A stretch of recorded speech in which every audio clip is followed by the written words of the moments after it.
Awesome. So yesterday we saw the basics, like, we still have some more couple of more pages to go for the first chapter thing. But the brief thing was they started with the fundamental analysis, why, what was happening, and technical analysis, and then the mental analysis part. And finally, the author is ending here with the concept of trading is a fundamental paradox. Basically, you can everything, whatever, if you want, if you expect something to happen, it might happen or it might not, right? So fine. So when you learn the trading skill of risk acceptance, the market will not be able to generate information that you define or interpret as painful. Okay. So if the information the market generates does not have the potential to cause you emotional pain, there is nothing to avoid. It is just information telling you what the possibilities are. This is called objective perspective, one that is not skewed or distorted by what you are afraid is going to happen or not happen. Okay, so basically, they are telling, authors telling that whatever data, it is just data. Don't take it personal. Don't have, look at it from an objective perspective and not from an emotional perspective. I'm sure there isn't one trader reading this book who has not gotten into trades too soon, before the market has actually generated a signal, or too late, long after the market has generated a signal. What trader has not convinced himself not to take a loss and as a result had it turn into a bigger one, or got out of winning trades too soon, or found himself in winning trades but did not take any profits at all? And then the trades turn into losers, or move stop loss closer to the entry point only to get stopped out and have the market go back in this direction.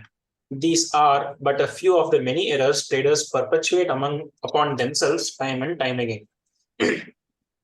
So I think it's pretty much straightforward. Either we enter too soon, or we enter too late, or we our stop loss, we keep it close to our entry point, and finally it goes back to the direction which we expected it to happen, right?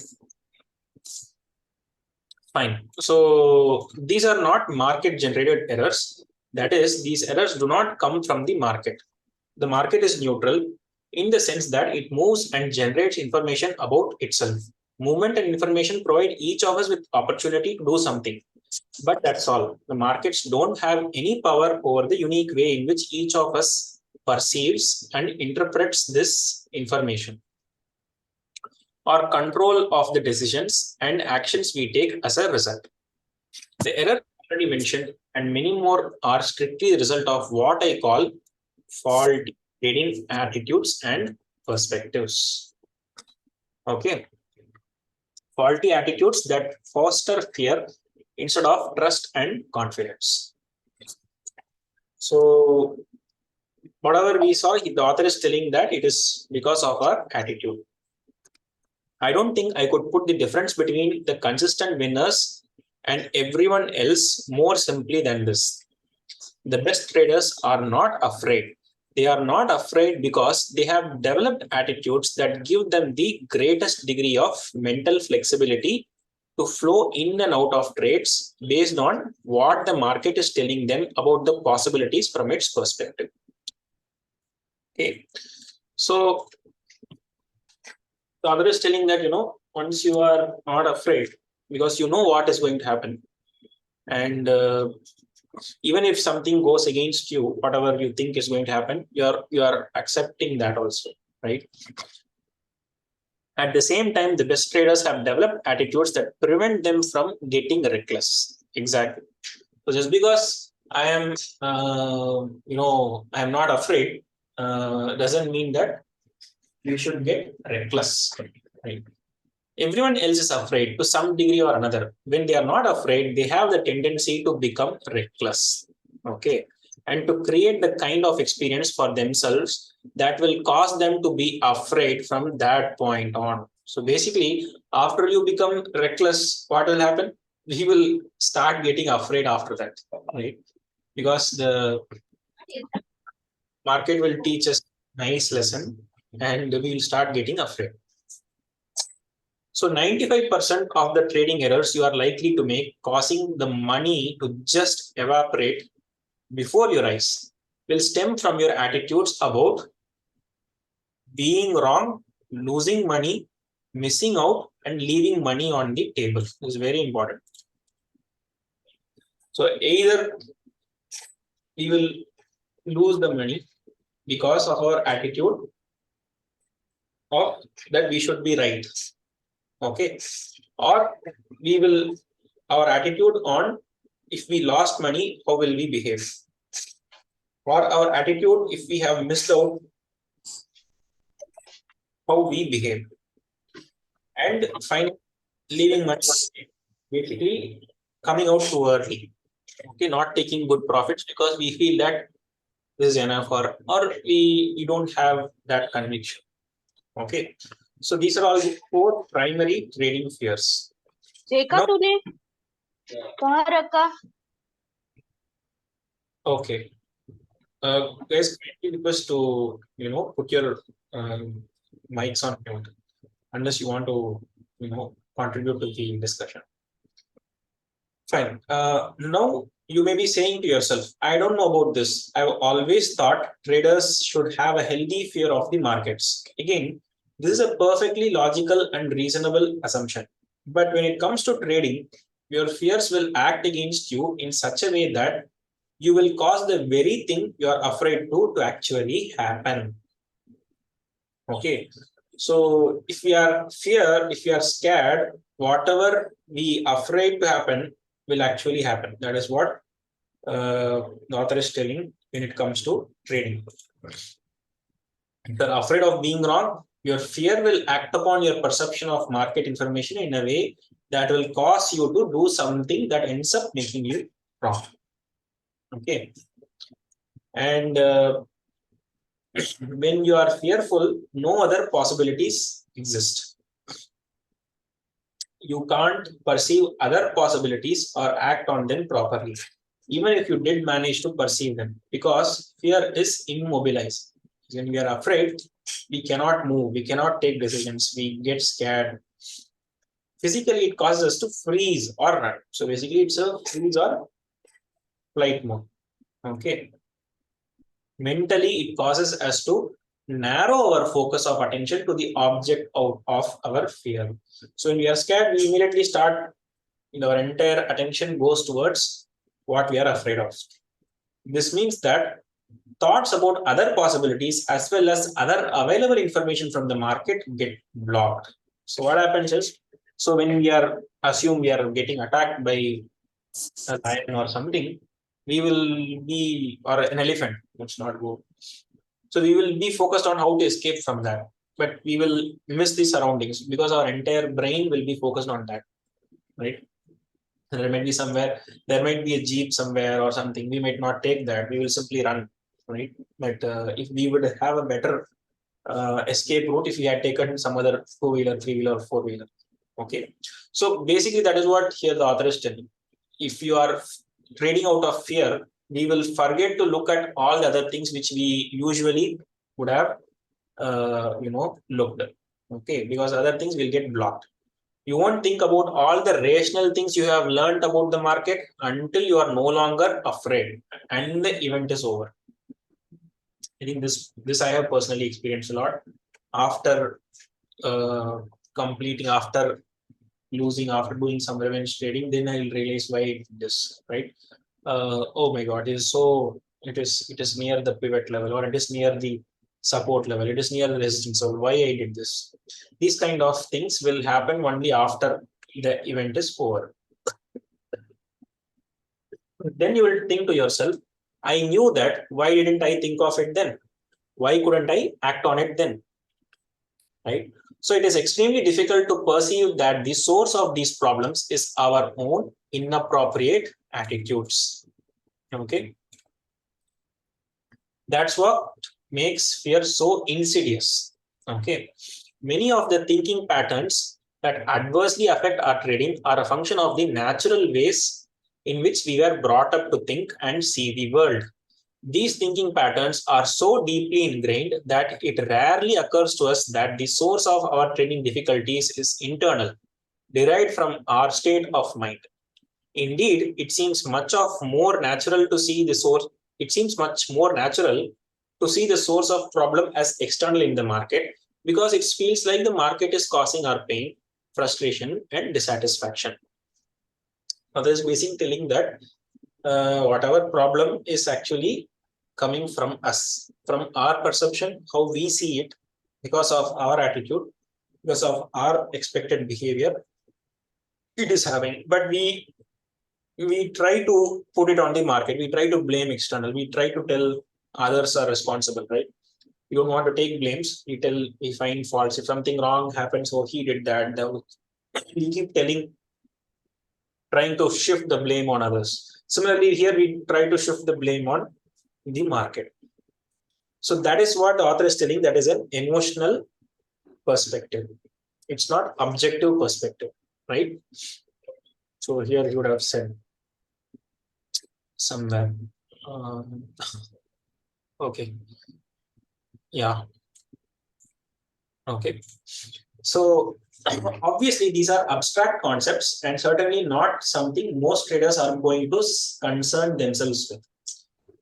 So far, whatever we have studied, it looks very vague, right? Very abstract. Looks very, not concrete. So that is what the author is also telling. He's acknowledging that. Yet understanding the relationship between beliefs, attitudes, and perception is as fundamental to trading as learning how to serve is to tennis or learning how to swing a club is to golf. Put another way, understanding and controlling your perception of market information is important only to the extent that you want to achieve consistent results. So it might seem abstract and vague, but just like we might have learned how to serve tennis, we might have learned how to swing a golf club, but at the time when we are doing, if we are not in the good mindset, we will fail to do this. Same way, if we are not in the good mindset, we will fail in the trading as well. And if we don't understand this, it will be very difficult to achieve consistent results. So if we are very particular, very important, if we consider that achieving consistent results is important, then we have to understand how to control our perception of market information. I say this because there is something else about trading that is as true as the statement I just made. You don't have to know anything about yourself or the markets to put on a winning trade. Just as you don't have to know the proper way to swing a tennis racket or a golf club in order to hit a good shot from time to time. The first time I played golf, I hit several good shots throughout the game, even though I had not learned any particular technique. But my score was still over 120 for 18 holes. Obviously, to my overall score, I needed to learn technique. So he's telling that, it is the techniques is also important. Just a minute.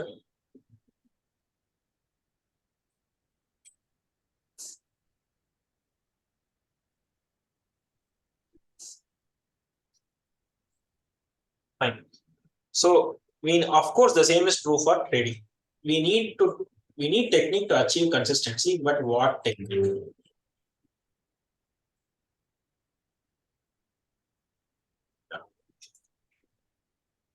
This is truly one of the most perplexing aspects of learning how to trade effectively. If we are not aware of or don't understand how our beliefs and attitudes affect our perception of market information, it will seem as if the market's behavior that is causing the lack of consistency. As a result, it would stand to reason that the best way to avoid loss and become consistent would be to learn more about the markets. This bit of a logic is a trap that almost all traders fall into at some point, and it seems to make perfect sense. But this approach does not work. The market simply offers too many, often conflicting variables to consider. Furthermore, there are no limits to the market's behavior. It can do anything at any moment. as a matter of fact, because every person who trades is a market variable, it can be said that any single trader can cause virtually anything to happen. So yeah, so this is like, the author is telling that, a lot of you have to learn the techniques, but what is the technique which we have to learn? We can learn all the technical analysis techniques, all the different techniques, all this, that, and all these things. But we are aware that, many times all those techniques fail. There are times when even it will be like, trending OI might be fantastic, but it will quickly, it will do stop loss hunting of everybody and then come back. So these kind of things happen, right? So what the only thing then we have to learn is only us. So because the market is so random, this means that no matter how much you learn about the market's behavior, no matter how brilliant an analyst you become, you will never learn enough to anticipate every possible way that the market can make you wrong or cause you to lose money. So we can never learn the markets, because whatever we learn, the market will prove us wrong. So if you're afraid of being wrong or losing money, it means you will never learn enough to compensate for the negative effects these fears will have on your ability to be objective and your ability to act without hesitation. So if it's like, if we keep on, if we if market is keeping on proving wrong, then we will never be objective, right? Because those fear will come. And in other words, you won't be confident in the face of constant uncertainty. The hard, cold reality of trading is that every trade has an uncertain outcome. Unless you learn to completely accept the possibility of an uncertain outcome, you will try either consciously or unconsciously to avoid any possibility you define as painful. In the process, you will subject yourself to any number of self-generated costly errors. Now, I am not suggesting that we don't need some form of market analysis or methodology to define opportunities and allow us to recognize them. We certainly do. However, market analysis is not the path to consistent results. It will not solve the trading problems created by lack of confidence, lack of discipline, or improper focus. Okay. So I think it's pretty much clear, right? We can move on to the next thing. Fine.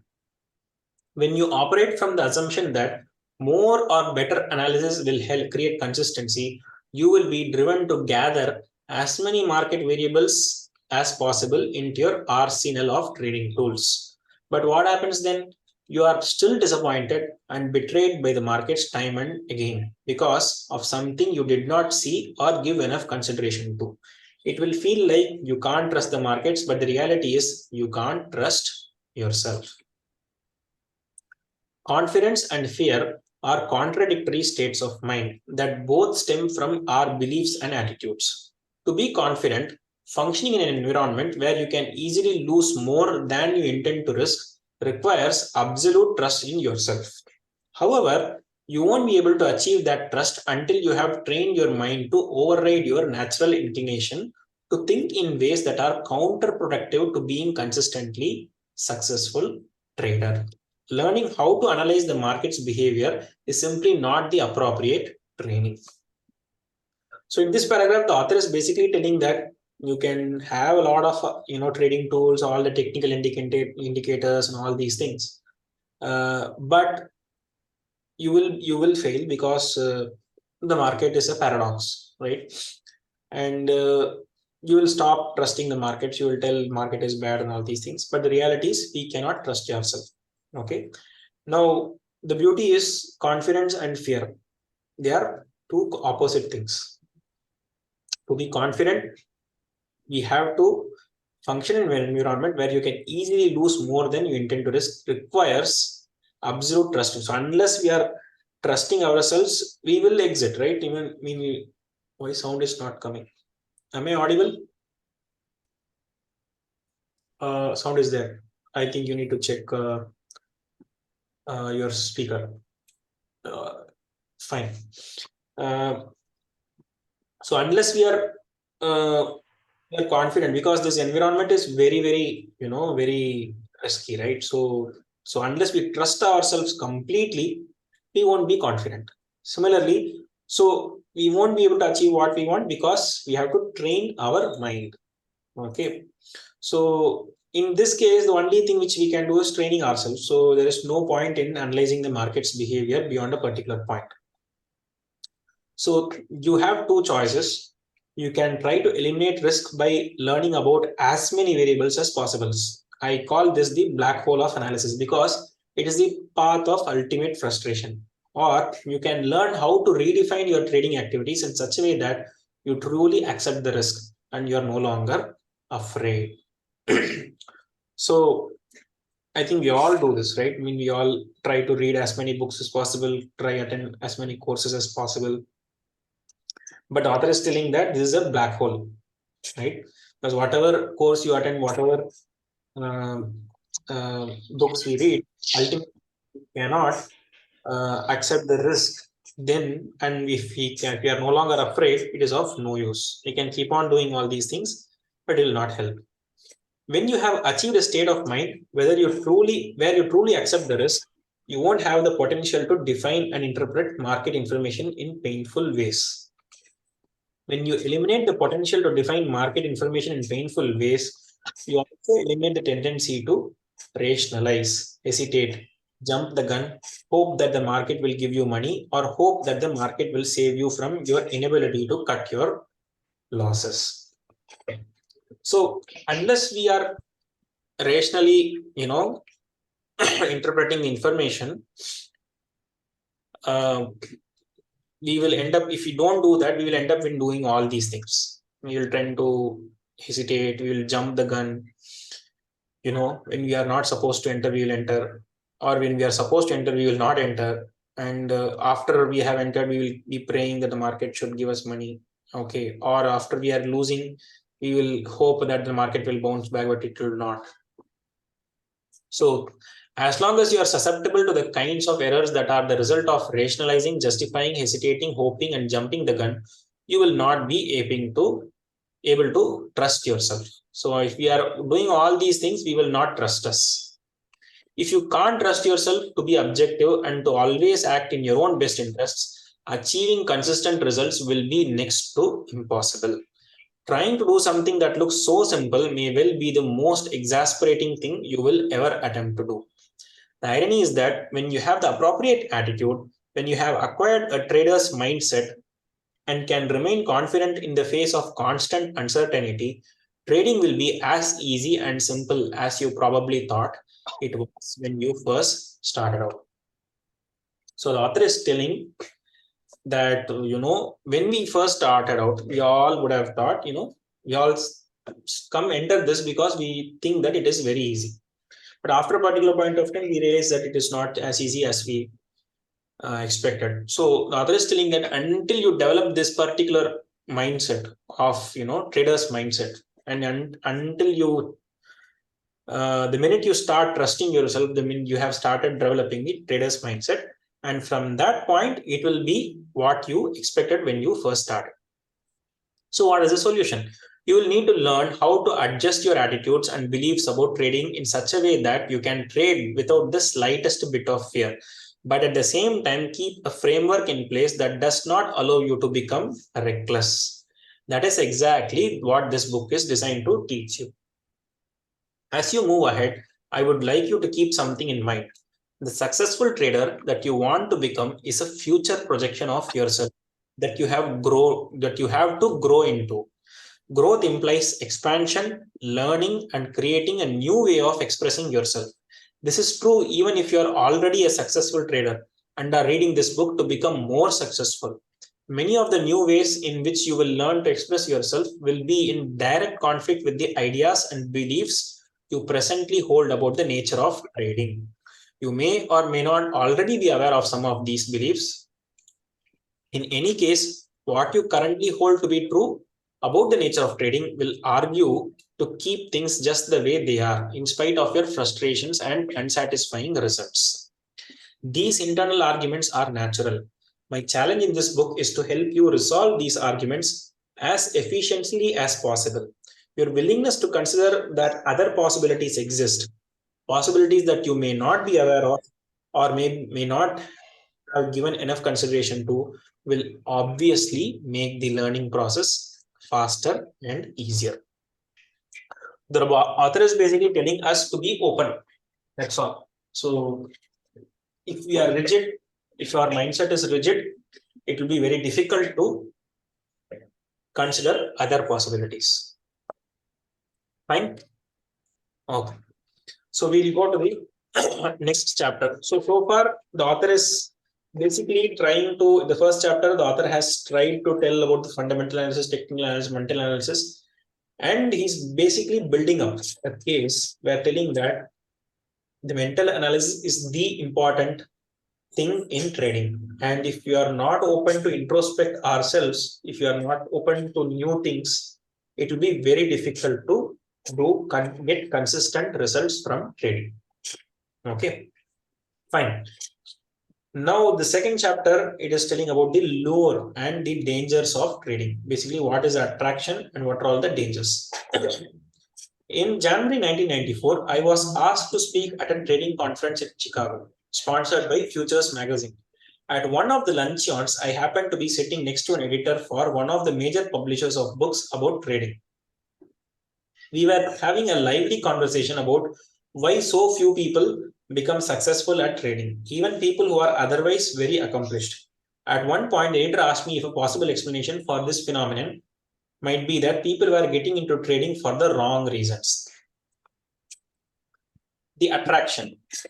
I had to pause for a moment to think about this. I agree that many of the typical reasons people are motivated to trade, the action, the euphoria, the desire to be a hero, the attention one can draw to himself by winning, or the self-pity that comes from losing, create problems that will ultimately detract from a trader's performance and overall success. But the true underlying attraction to trading is far more fundamental and universal. Trading is an activity that offers the individual unlimited freedom of creative expression, a freedom of expression that has been denied most of us for our lives. So far the author has gone to some conference, and one of the editor is asking, and why people who are usually successful, they are failing in trading, and he's asking whether it could be because people are entering for the wrong reason, right? He's asking whether it could be people are thinking it is for making quick money. But the author is telling these are all the reasons are valid. Like, you get we get that high, the action, it goes on high, there's an adrenaline rush, and this is there to be a hero. The minute you make a successful trade, obviously you will be a hero, and because of that you get a lot of attention. Like, if you are successful, everybody will be like, fantastic and all these things, awesome, right? There's also the other thing. If we lose, we will be in a sad state. We will get our friends or family or relatives or wife, or they'll be like, husband, they'll be coming to comfort us, and you'll get that attention as well, right? So these are all the things actually we might be getting from trading, and in fact these actually prevent from getting successful. That is what author is saying. Yeah, but he's telling something bigger. These are all superficial, but the real reason why we stick with trading is that it offers unlimited freedom of creative expression, right? So from our childhood, it has been denied. So I think that is what the author is telling. We will see what the author is trying to tell here. So what he means by unlimited freedom of creative expression. And of course, the editor asked me what I meant by this. I explained that in the trading environment, we make almost all of the rules. This means there are very few restrictions or boundaries on how we can choose to express ourselves. Of course, there are some formalities such as having to become a member of an exchange to be a floor trader, or meeting the minimum financial requirements to open a brokerage account, and all these things. But otherwise, if you are in a position to start trading, the possibilities that exist for how you go about doing it are virtually limitless. I went on to give him an example from a seminar I attended several years ago. Someone had calculated that if you combined bond futures, bond options, and the cash bond markets, there would be over 8 billion possible spread combinations. Now, add the timing considerations based on how you read the prevailing market conditions, and the various ways to trade become virtually limitless. So, the author is telling that when we trade, there are no rules, right? So you can do whatever you want. If you want, you can simply go. It's just a button click, and nobody's going to tell, don't do it and all. But the possibilities on how we do it is actually limitless, right? Each and every one of us, we can click the button anytime we want. And in one of the seminars, basically someone had said if he calculated all these things, there would be 8 billion possible spread combination. I think this is coming from the trading strategies which are involved. So we basically study some couple of strategies, not from whatever we studied in the OI. I mean, in this Shiva sir, I think it is not a, it is one of the few strategies, but there are some other basic strategies which we have. But this guy is telling, if we calculate everything, the permutation and combination, you will get 8 billion, right? And so it is basically limitless. It's like, infinite. Later pause for a moment and ask, but why would having access to such an unrestricted environment result in fairly consistent failure? I answered, because unlimited possibilities coupled with unlimited freedom to take advantage of those possibilities present the individual with unique and specialized psychological challenges that a very few people are properly equipped to deal with or have any awareness of, for that matter. And people can't exactly work on overcoming something if they don't know it is a problem. Beautifully written. So the author is basically telling that if you don't even know that there is a problem, you won't even fix it. Right? So it works, and that's it. But you don't know that there is a problem is there. You don't know what is the problem. You know something is not working, you might be failing and all these things, but you don't know what is the problem. Because there are unlimited possibilities, unlimited freedom. So imagine you need a specialized psychological mental mindset. Okay. Oops. Sorry. Yeah. So the freedom is great. All of us seem to naturally want it, strive for it, even crave it. But that does not mean that we have the appropriate psychological resources to operate effectively in an environment that has few, if any, boundaries, and where the potential to do enormous damage to ourselves exists. Almost everyone needs to make some mental adjustments, regardless of their educational background, intelligence, or how successful they have been in other endeavors. The kind of adjustments I'm talking about have to do with creating an internal mental structure that provides the trader with the greatest degree of balance between the freedom to do anything and the potential that exists to experience both the financial and psychological damage that can be a direct result of the freedom. So the other is telling that, you have unlimited freedom. So unlimited freedom to win and also unlimited freedom to damage ourselves. So for this, you need to, so not everybody can handle even becoming rich. That is why many of the lottery players, they kind of go bankrupt after a year. They keep telling, because you don't have the mindset to handle so much money. And the author is telling that you need to have the mindset to handle so much money, and you also need to have the mindset to lose money. So creating a mental structure can be difficult, though. especially if what you want to instill is in conflict with what you already believe. But for those of us who want to be traders, the difficulty of creating the appropriate structure is invariably compounded by a backlog of mental resistance that starts developing at the earliest of our lives. So here the author is trying to connect why you are thinking in a certain way is actually because of your upbringing or our family or upbringing only. All of us are born into some sort of social environment. A social environment or society, whether it's family, city, state, or country, implies the existence of structure. Social structures consists of rules, restrictions, boundaries, and a set of beliefs that become a code of behavior that limits the ways in which individuals within that social structure can or cannot express themselves. Furthermore, most of the limitations of social structure were established before we are born. In other words, by the time any of us get here, most of the social structure governing our individual expression is in place and well entrenched. So, other is telling that you are in a society and you have rules and regulations, you have do's and don'ts, and these are all created even before you were born. So it's like you have no say. You just have to fall in line or fall out of line, and most of us will fall in line. It is easy to see why a society's need for structure and individuals' need for self-expression can conflict.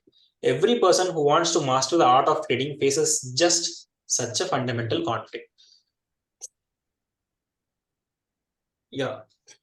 So the author is telling that even though we are in a society, we have our own conflicts, right?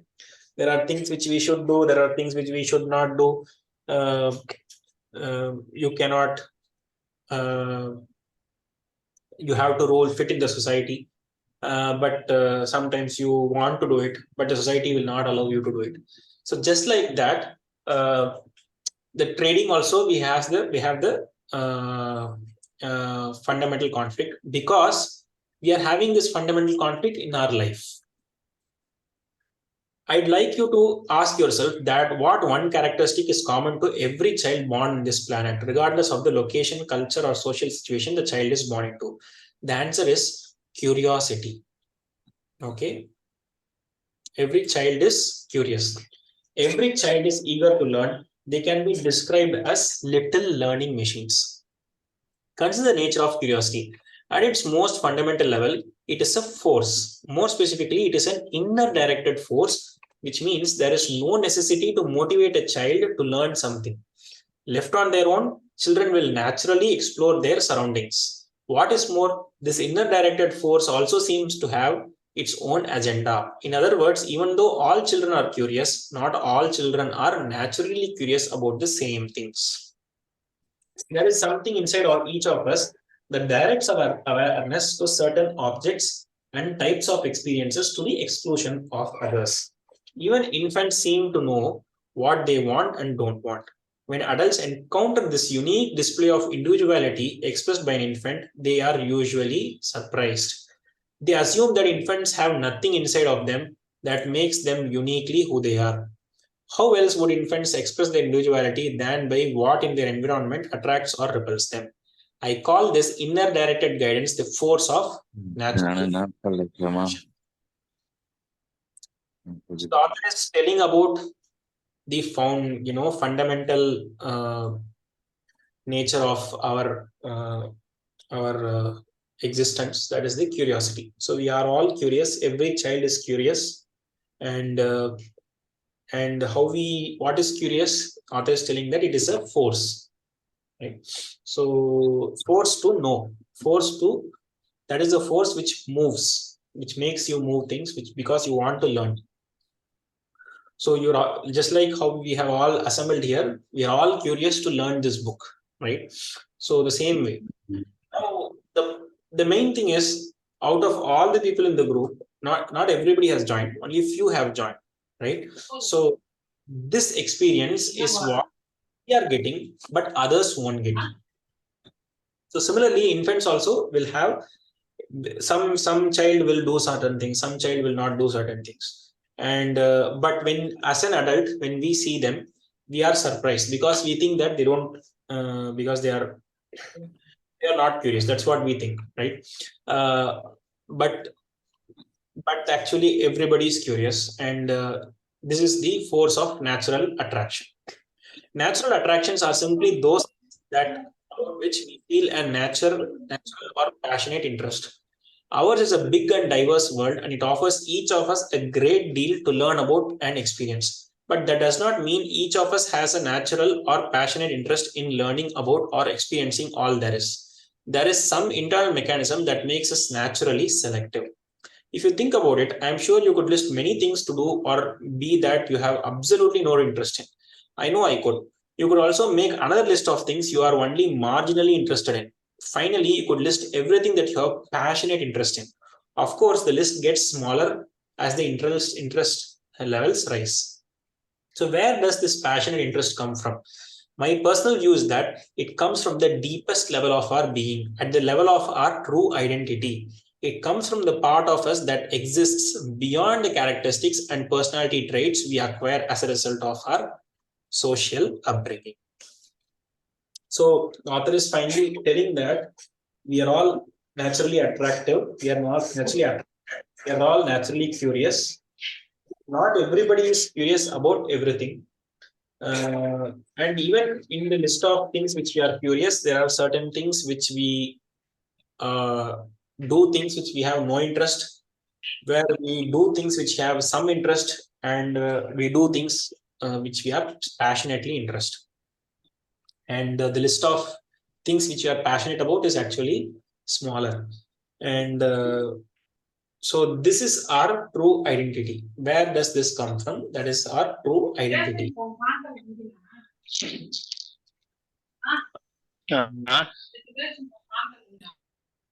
Yeah. Sorry, guys, I have to mute someone. It was becoming noisy. Fine.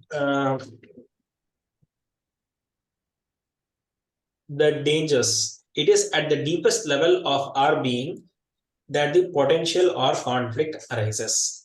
So, the social structure that we are born into may or may not be sensitive to these inner directed needs and interests.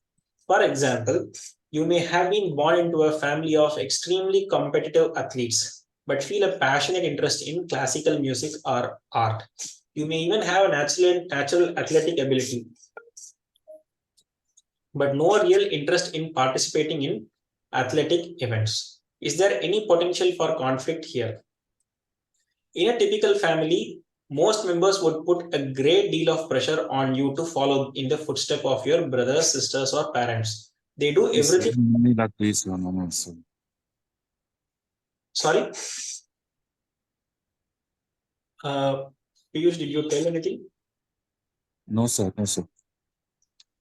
Okay, fine. Okay. In it, I'll just mute. If you have anything, you can just ping in the chat, just for the benefit of everybody. Okay, fine. In a typical family, most members would put a great deal of pressure. So basically, here the author said about our deep identity, right? Our passionate.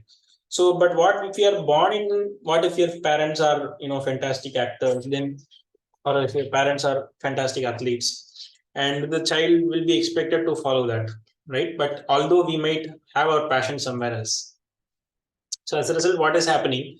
All the surrounding people, they are discouraging us from pursuing our passion. So they discourage you from seriously pursuing any other interests. You go along with whatever they want because you don't want to be ostracized. But at the same time, doing what they want you to do just does not feel right. Although everything you have learned and been taught argues in favor of becoming an athlete, the problem is it does not feel like who you are. The conflicts that result from what we are taught about who we are supposed to be and the feeling that resonates at the deepest levels of our being is not at all uncommon. So everybody, we all have this kind of problems. Our parents, our surroundings, our teachers, our bosses, managers, they all want us to do certain things. They all dictate certain things, but we don't want to do certain things. So there is a conflict.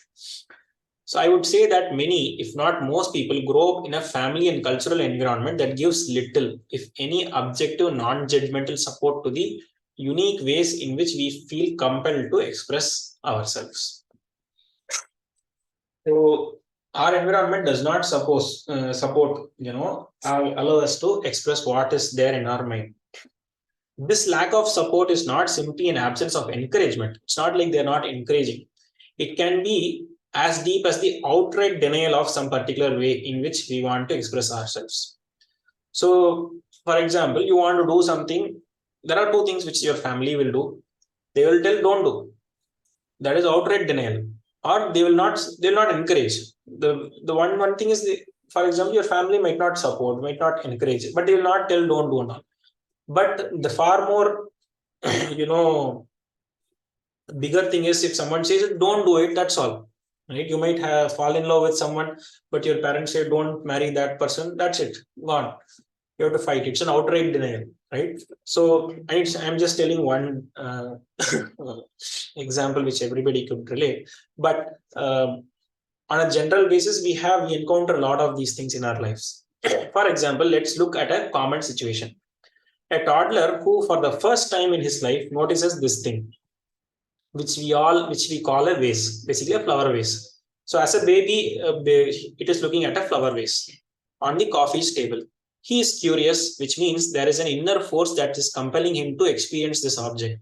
In a sense, it is as if this force creates a vacuum in his mind that has to be filled with the object of interest. So he focuses on the vase and with deliberate intent crawls across the vast expanse of the living room floor to the coffee table. When he gets there, he reaches up to the edge of the table to pull himself to his feet. With one hand firmly on the table to maintain his balance, his other hand reaches out to touch this thing that he has never experienced. Just at that moment, he hears a scream from across the room. No, don't touch that. So the author is telling about an example of how a baby is curious to explore a flower vase, but baby's mother or father screaming from the other end, don't touch it, because they're scared either the baby will fall or the flower vase will fall and break, right? Startled, the child falls back on his butt and begins to cry. Obviously, this is a very common occurrence and one that is completely unavoidable. Children have absolutely no concept of how they can injure themselves or how valuable something like a vase can be. In fact, learning what is safe and what is not and the value of things are important lessons the child must learn. However, there are some extremely important psychological dynamics at work here that have a direct effect on our ability to create the kind of discipline. Just a minute.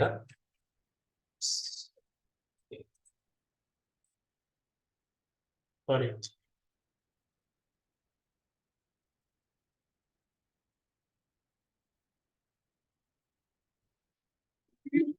Yeah.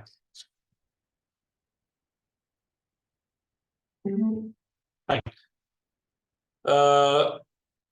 However, there are some extremely important psychological dynamics at work here that have a direct effect on our ability to create the kind of discipline and focus necessary to trade later in life. So this particular incident, the author is trying to connect with our trading psychology. So this is where the psychological aspect comes here. So what happens when we are denied the opportunity to express ourselves in the way we want to, or we are forced to express ourselves in a way that does not correspond with the natural selection process? The experience creates an upset. Being upset implies an imbalance. But what exactly is out of balance? For something to be out of balance, there has to be something that is in balance or in equal proportion in the first place. That something is the relative degree of correspondence that exists between our inner mental environment and the exterior environment where we experience our lives. So the author is trying to tell that, when you are not given an opportunity to express, basically in this case, the child wants to explore the ways, it is denied, right? So as a result, what is happening? The child falls and starts crying because it got scared, right? So we can connect the fear aspect here. And as a result, what is happening? The child is upset, and that is creating an imbalance. So the author is telling what is imbalance. For something to be imbalanced, something has to be in balance, right? So that relative degree of it's a relational thing, right? So this is where we experience. This is the experience part. So basically, from the child's perspective, touching the vase is the balance. But when it's not denied that, it immediately thinks that it is imbalance and starts that emotional pain starts coming.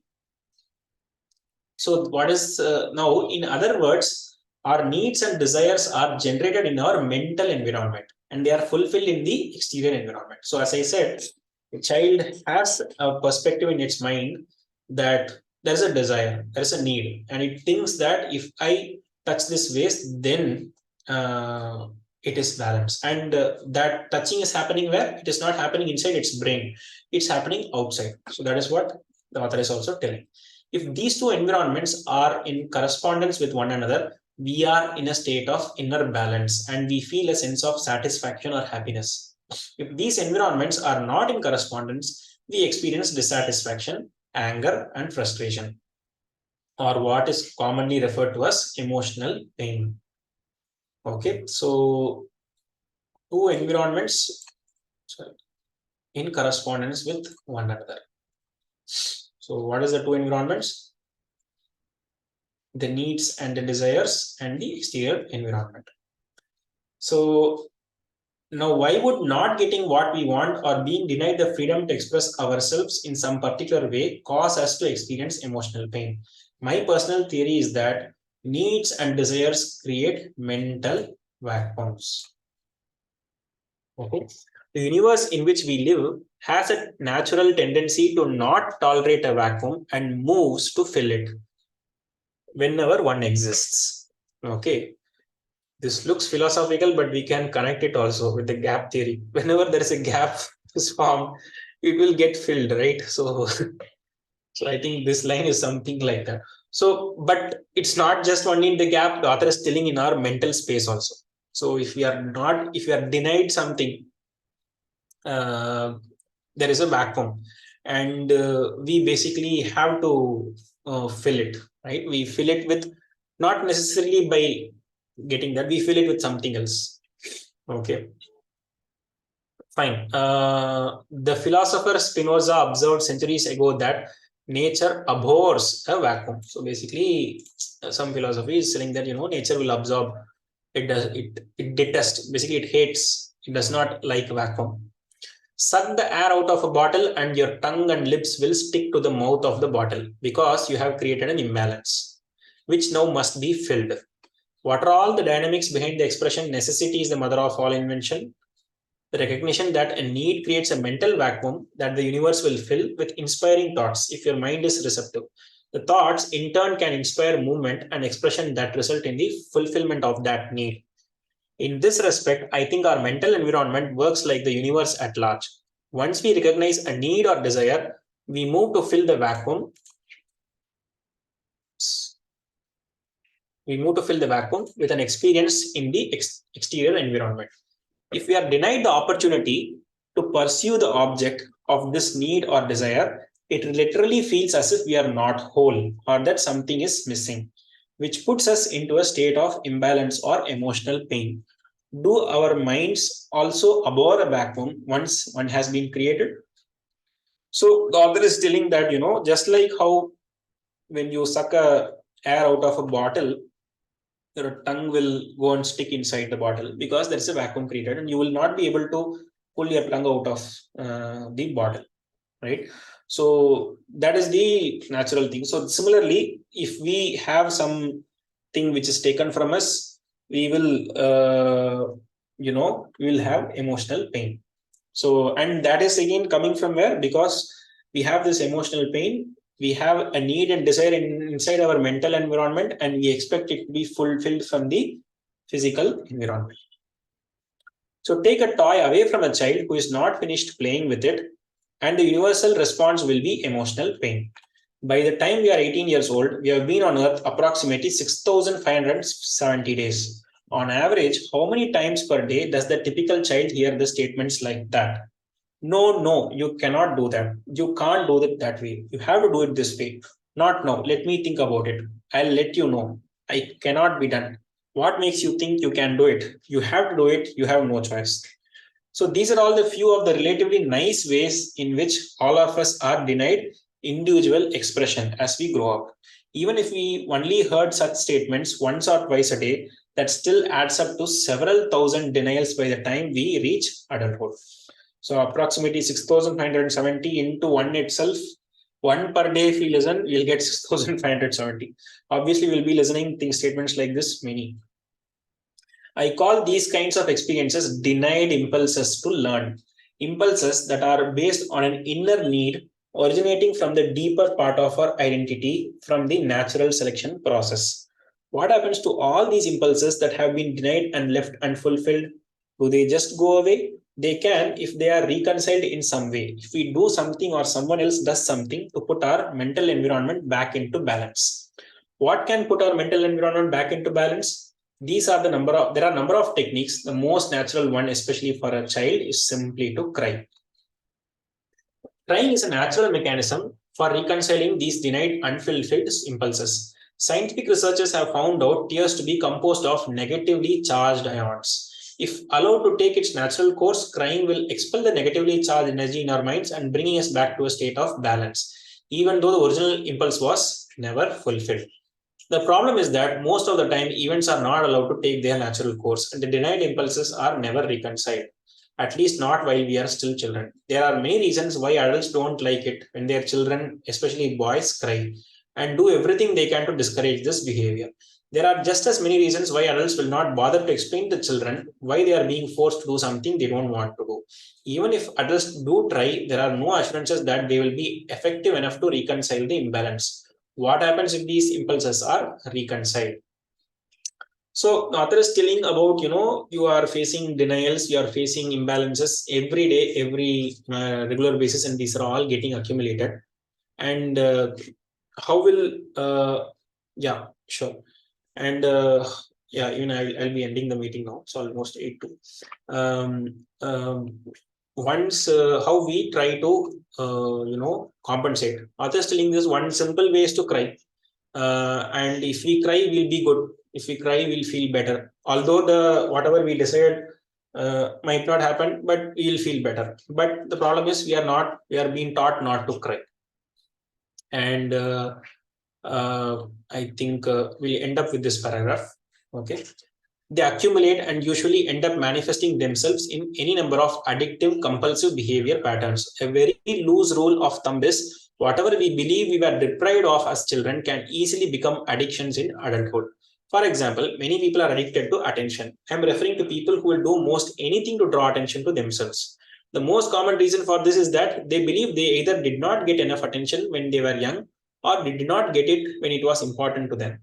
In any case, the deprivation becomes unresolved emotional energy that compels them to behave in ways that will satisfy the addiction. What is important for us to understand about these unreconciled, denied impulses is how they affect our ability to stay focused and take a disciplined, consistent approach to our reading. Fantastic. So author is finally trying to tell all these things are looked very vague and very philosophical, but finally he's trying to connect everything with our reading psychology. And because of all these things, we are all having compulsive addictive behavior patterns, which are all affecting us from not staying disciplined, not taking a consistent approach, not staying focused. Okay. So I think we'll put a stop here. So we learned about what was attracting us because of our need to express creatively. We are denied, and then what are all the dangers when we do it, and as a result, there is a checks there, and because of that particular check, you are creating a mental vacuum also, right? So, and because of the vacuum, there is an emotional pain. We are not even doing things which will uh, handle a mental vacuum and the emotional pain. As a result, we are actually in getting into some unwanted patterns and behaviors. This can be applied everywhere in life, but he is specifically finally connecting that with the reading. Okay, so we'll put a pause here. You can and you can unmute yourself, and if you want to tell something, you can share.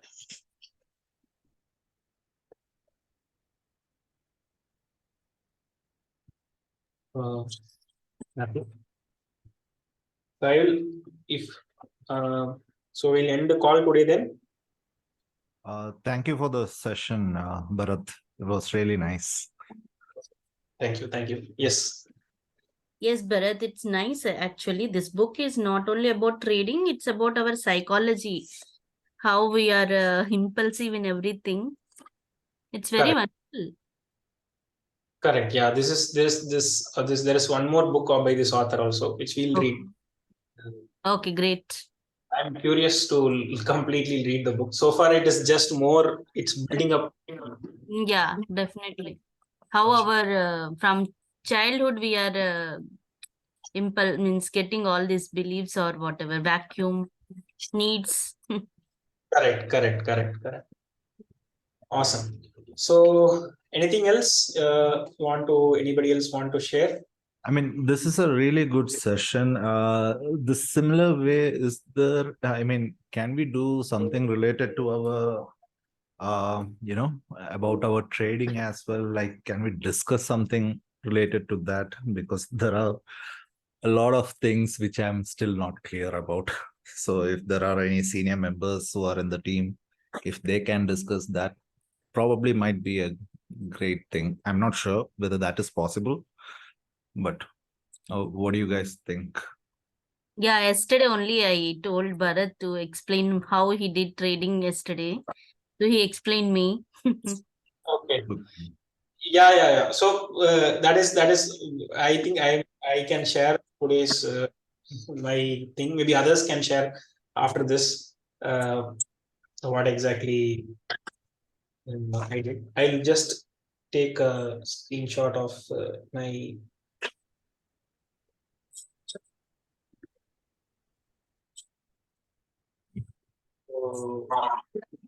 This is self exercise for me as well. Just a So today, I think, as I said, I just did only Bank Nifty, and I'll share the notes also, and how I made some blunders also.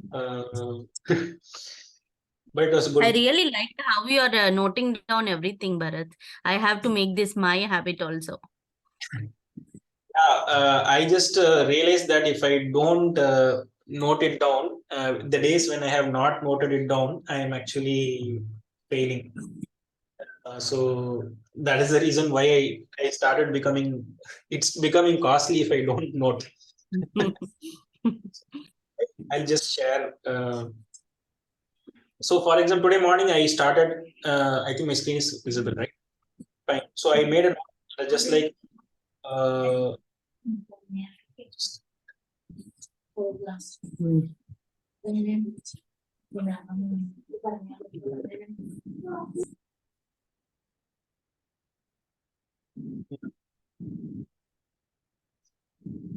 Sorry. So today morning I think the pictures. Yeah, from here. So I made a note of all the Dow index. It was negative. It was all everything. The entire markets were negative to the morning.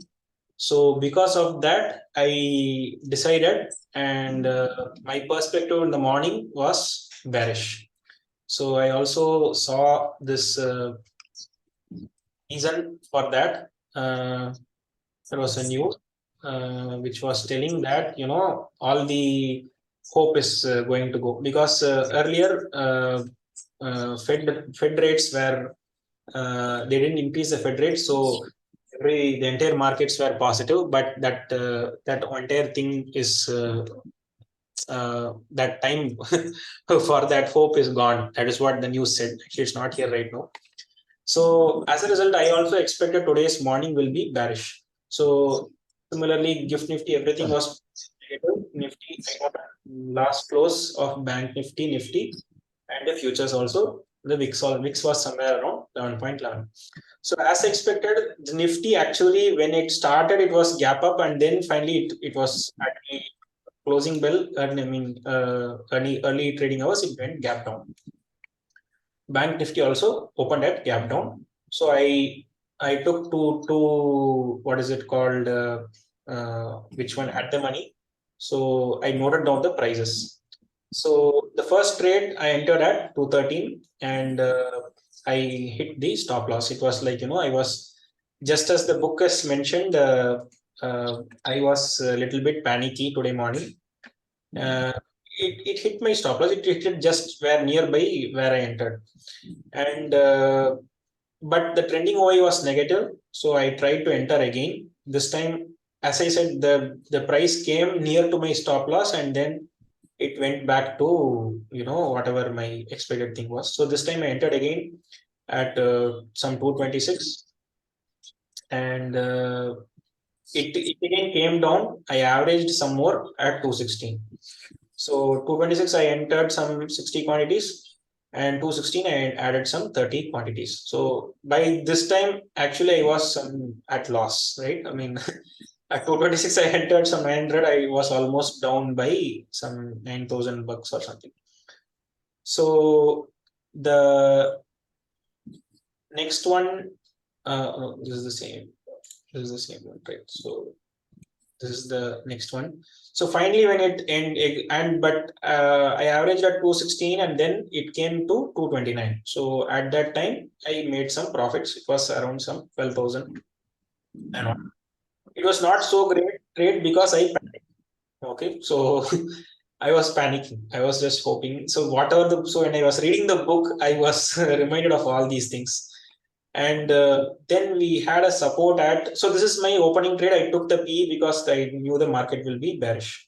So then we have a support at 43415 because it was yesterday's level. So I was waiting for it to break down.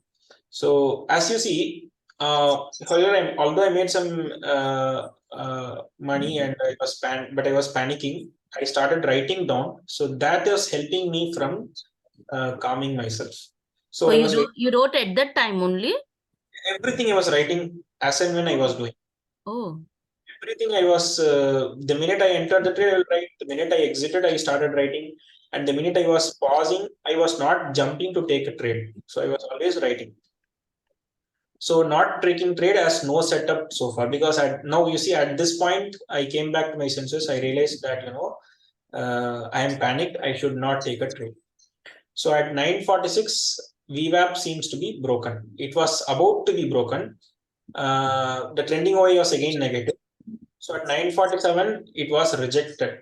Okay, I was actually it was trying to go down. If you see here, yeah, here this is somewhere 933, 945. So you see, market was going up. As I said, I took a trade here. It was bearish, and from here it started going above. But I was expecting a rejection here, but it did not. As you see, it kind of went up and it keep on going. I was expecting a rejection, but then it was rejected, but not with volume. So again, here it got rejected this time somewhere, but if you see, the volumes were not so great. See here, the volumes are very low. It was not even near there. Only in this, there is a mother candle which has happened. Here was the huge volume just coming. So I was kind of not okay. Finally, critical level of 43415 not broken in BNF. So there was some critical level which I had drawn. I think this is the futures chart. There was one more level in the Bank Nifty chart. So So that was not broken. It was keeping on bouncing there. Just doing that. So finally, when it broke, it was, I think in this time it broke, I think. So I re-entered at 221. Okay. Actually, I should have entered. I expect when I was clicking the button, it was somewhere around 217 to 18, but it was market order. I had a huge slippage. So by the time I entered itself, all the profits to 12K which I made, it went to I got some 7K, and it still started falling to 212. So I made a loss. I got panicked. A 10 point went out. I took a loss. I also said that it was not a proper setup. So the net profit and loss was down from 12K to 3.9. And so I wrote all these things. So final trade, and I took at 226 because it was not breaking the VWAP. So I think this is the trade. I think all this happened in this particular candle. As you see, it went here, right? So I entered here and then it went here. So I panicked and exited. Okay. But at this particular point of time, I kind of exited again because it was breaking the VWAP. So I took a 226 and exited at 244. So overall profit came to some 20. So then after that, I kind of quitted, killed, after this particular thing, I exited, killed, switched, escaped from the market. But it started going here. It was a nice trade from here to here, but here it was a huge fall. Huge drop, yeah. I was so anybody who made who waited till 1140, I think all levels, the pivot, it kind of broke, bro. It was a huge mother candle, and if this 200 EMA also kind of got broken, multiple levels, you just enter somewhere in between, you will have made a huge profit. Okay, but then again from there it went all the way up also. So this is the.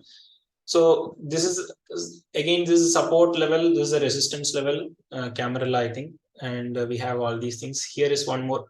This is the Fibonacci support, I think. So yeah. So today was I wouldn't say a great day, although I made profits, but I wouldn't say psychologically I was not great. So today might be a fluke. Okay, thank you so much for this explanation. I wanted to know, like you were when you were showing about those whatever notes you have written, you how much do you put your stop loss level? Like, was it just 10 points or 15 points? Is there any particular way you put, or So I mean, how do you define your stop loss? That's the thing. I mean, I used to keep every time 25. So yeah. So nowadays I just have 20, and sometimes as Shiva sir said, the previous day's profit I have it in my mind. So today, as you see here, I took although I was little bit this was more like, I took a loss. I made the profit here, I took that loss, but it was in profit only. But I kind of went outside because I had this in my mind. Even if I make loss, let me lose whatever I made alone. So that was the mindset which I have nowadays. It is so 20 to 20 30 points I kind of keep, but beyond that, as you see here, I kind of averaged also. So previous one, so one, right? yeah, this one I averaged. You see 226, I averaged at 216. So almost 10 points it went down. But if it had gone to 206, I would have exited. Okay. So that is the mindset which I'm having. But still, I would say today I don't consider whatever I got today as some setup, because I was not following properly. As you see, this was a fluke. And this is not take, and here only I started. This was purely out of my earlier opening market analysis. There was no, Okay. because I expected the market to be bearish, so that was the setup. But here there was literally I was little bit impatient. Okay. I have one more question. So I'm not sure whether I can ask that also. So let's put a hypothetical situation. Let's say that you have put in your trading account around 1 lakh. Okay. So how much are you deploying the capital to take a trade? So are you putting the whole 1 lakh in order to take the trade? This is where I'm getting confused as well. Like, should I put more lot, or whether you are confident about your trade or not, regardless of that? So for this, I will share what my personal experience I did. So we all have our own personal expectations of time, right? So like this, so much hour I'm putting, I should make at least so much money so that it is worth putting. For example, you might be making good some amount of salary in your current job or something. Then you will have some hourly rate assigned to you. So if you are not making that hourly rate, what is happening is that was coming in my mind. So earlier, what happened was the first time when I entered trading, I did not attend anything. I did not learn anything, not study, did nothing. Just saw one or two YouTube videos and blindly jumped into buying this kind of so much quantities, and I I incurred understand. huge Yeah. loss. Then what happened? I completely wiped out my.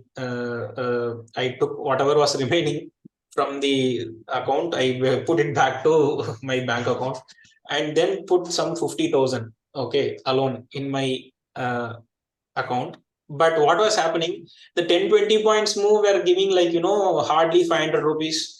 600 rupees, and that was like no, I am not worth this. I am worth more, so I will wait more. So this was again what was happening. At the end, I was losing money. I lose money either by when it comes to near zero, or it will come to less than 100 rupees or 200 rupees loss. But eventually, what will happen? I'll be losing in brokerages and Right. charges. Yeah. So because of that, my 50,000 which I put in the account, it got vanished. Yeah, And that's what happened to me. yeah, I was like, it was coming from 50 to 40, 20, 30, 35. One day it will come from 30 to 20, 10, and then I will try to get it by 11, 12, 13. But then it come back to 6. And finally it came to 3. Then finally it is like, bare minimum to buy one lot, you need some amount of money. Yeah. So this was happening. Then I was doing some paper trading again and again and again. But in paper trading, I had some 10 lakhs, and paper trading, I was like, consistently exiting because I was seeing the profit of 10K, 15K, 20K. Acha, something, it is justifying my current psychology. So that is when I realized that this particular thing has, each and every individual has his own risk appetite. So someone who is in the for example, who is just who is in not even having a job, just now entering, they might be okay with one lot, two lots, or who does not have anything to lose, or who is not having much what is it called, expectations from life. um, they will be okay with one lot, but for me it didn't work. One lot trading was actually it was making me more impatient. And Like when I was putting one lot, I was making money, but later it felt like I'm making money very slowly. So exactly, so that desire which we have, right? So that expectation of the market, it actually kinds of makes us impatient also. yeah, But true. but now I am, the only thing is, if I take this 900 lots, I know I will lose heavily. So as a result, what I'm forcing myself to do these kind of notes. I go for a walk in the morning and if my mood is not okay, I tell to myself that I will not trade today. And not even by telling to myself, I quickly go and kill switch 2 times so that I won't be able to trade. For example, today, what happened after this particular thing, I said to myself, I am not in a good mood today. Let me enjoy whatever I got today. And I kill switched my account. But after here, I felt that I lost this opportunity. But that is okay. Nowadays, what I am telling is it is okay to lose an opportunity because you will get it anyways. It's going to come again. It is okay to lose the opportunity. This is what I keep telling to myself. Yeah. Okay. Okay. Thank you so much, Bharat. Like, a lot of clarity in just this session only. Yeah, I think you guys also can share. I mean, it's not like I'm an expert. I'm just sharing whatever as I said, I will share my losses also. So, but if you see my historical losses, you will laugh. I mean, I don't even want to share. There is nothing to laugh because I already lost 2 times, blown my account. Not a huge amount, whatever I was okay to lose. But I realized that whenever I'm putting first when I put around 50K, in that I risk the whole 50K just to take one trade. I was making money at the same time. I wasn't feeling comfortable as well. So this is where my mindset was, it was fluctuating. So that is something I think where I need to work on. Okay. So see, this more of I think for me this whole session is more of therapy. I'm just sharing out my vulnerability so that I know many of you might be facing this kind of inner demons inside.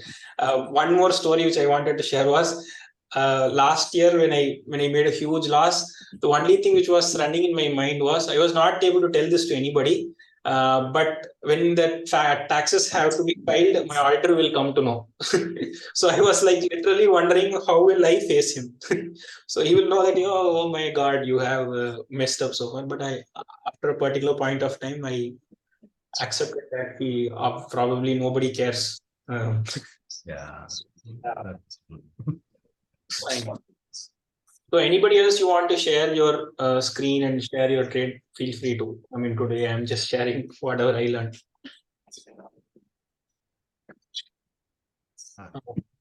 I think that's it for today. Fine. So we'll end the call today. Yeah, I'm good. Okay, fine. Awesome. So thank you all for joining this. We'll continue this tomorrow. Okay. I'll upload this video on YouTube as well. Okay. Thank you. Thank you very much. Thank you. Thank you. Bye.